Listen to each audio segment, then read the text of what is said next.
ভাবে পড়তে হয় হামজা জবর আ হামজা জের ই হামজা পেশ উ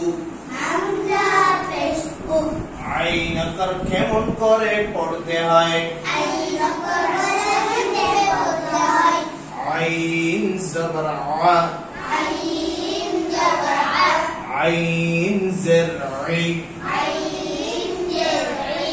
আইন পেশ উ আইন কোথা থেকে উচ্চারণ হবে গলার মাঝখান থেকে গলাকে মাঝখান থেকে আইন কর কেমন করে পড়তে হয় আইন জবর আ আইন জের ই আইন পেশ উ